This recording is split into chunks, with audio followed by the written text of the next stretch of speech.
ఏపీలో politics next లెవెల్లో జరుగుతున్నాయి. ఇప్పటికే శ్రీవారి లడ్డు విషయంలో వైసీపీ కూటమి మధ్య మాటల యుద్ధం పీక్ లెవెల్లో నడుస్తోంది. ఇప్పుడు ఫర్నిచర్ ఇష్యూ మళ్ళీ తెరపైకి రావడం పొలిటికల్గా అగ్గిరాజేస్తోంది. ప్రభుత్వానికి సంబంధించిన ఫర్నిచర్ను తన పార్టీ క్యాంపు ఆఫీసులోనే ఉంచుకున్నారని మాజీ సీఎం జగన్పై టీడీపీ మండిపడుతోంది. దివంగత టీడీపీ నేత కోడెలకు జరిగిన ఘటనను గుర్తు చేస్తూ జగన్పై నిప్పులు చెరుగుతోంది. ఇన్నాళ్ళు ఫర్నిచర్కు విలువ కడితే డబ్బు చెల్లిస్తామని చెప్పిన వైసీపీ ఇప్పుడు మాత్రం ఫర్నిచర్ తీసుకెళ్లాలంటూ లేఖ రాయడం సర్వత్రా చర్చనీయాంశంగా మారింది.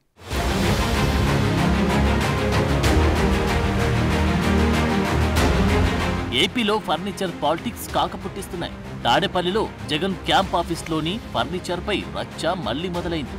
జగన్ సీఎం పదవి నుంచి వైదొలిగిన తర్వాత కూడా ప్రభుత్వానికి సంబంధించిన ఫర్నిచర్ను తన పార్టీ క్యాంప్ ఆఫీస్లోనే ఉంచుకున్నారని టీడీపీ మండిపడుతుంది. దీనిపై వైసీపీ మరోసారి ప్రభుత్వానికి లేఖ రాసింది. గతంలో ఈ ఫర్నిచర్కు విలువ కడితే డబ్బు చెల్లిస్తామని చెప్పిన వైసీపీ ఇప్పుడు మాత్రం ఫర్నిచర్ తీసుకెళ్లాలంటూ లేఖ రాయడం హాట్ టాపిక్ గా మారింది.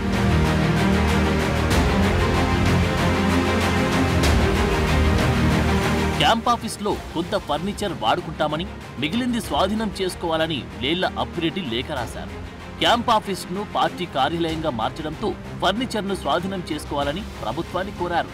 ఒకవేళ ప్రభుత్వం తీసుకెళ్లకపోతే తాము ఎక్కడికి తెచ్చివ్వాలో చెప్పాలంటూ లేఖలో పేర్కొన్నారు. అయితే వైసీపీ లేఖపై ఘాటుగా స్పందించారు మంత్రి నారా లోకేష్.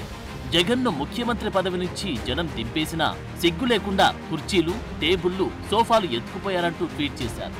జగన్ దాదా 40 మంది దొంగలు రాష్ట్రంపై పడి బందిపోట్లలా దోచేశారని లోకేష్ ఆరోపించారు. తన ముఠా సభ్యులతో ఫర్నిచర్పై దొంగ ఉత్తరాలు రాయిస్తున్నాడని జగన్పై లోకేష్ ఫైర్ అయ్యారు. గతంలో అప్పటి స్పీకర్ కోడెల శివప్రసాద్ ఇలాగే ఫర్నిచర్ కోసం లేఖ రాస్తే ఎంత అమానవీయంగా ప్రవర్తించారో గుర్తు తెచ్చుకో జగన్ అంటూ లోకేష్ ట్వీట్ చేశారు.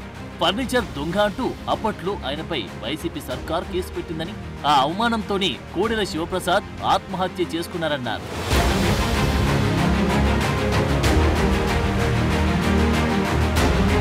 మాజీ సీఎం జగన్ అక్రమంగా తన వద్ద పెట్టుకున్న ఫర్నిచర్తో పాటు తండ్రి అధికారాన్ని అడ్డం పెట్టుకుని దోచుకున్న సంపదతో పాటు గత 5 ఏళ్లు దోచుకున్న లక్షల కోట్లు జగన్ వెనక్కి ఇవ్వాల్సిందేనని వినుకొండ టీడీపీ ఎమ్మెల్యే జీవి ఆంజనేయులు డిమాండ్ చేశారు. ముఖ్యమంత్రి చంద్రబాబును కలిసి రాష్ట్రంలో అన్నా క్యాంటీన్ల నిర్వహణకు 10 లక్షల చెక్కును విరాళంగా అందించారు ఎమ్మెల్యే జీవి.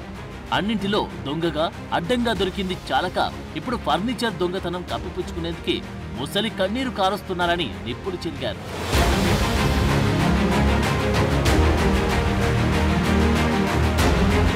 వైసీపీ టీడీపీ మధ్య లడ్డు విషయంలోని డైలాగ్ వార్ నడుస్తున్న క్రమంలో ఈ ఇష్యూ మళ్లీ తెరపైకి రావడం, ట్విట్టర్ వేదికగా కార్యకర్తలు మాటల యుద్ధంతో నేతలు సై అంటే సై అంటూ కొత్త వివాదానికి తెరలేపుతున్నారు.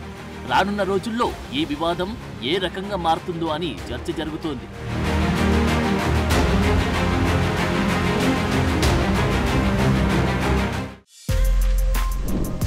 For more videos like this, subscribe Big TV channel.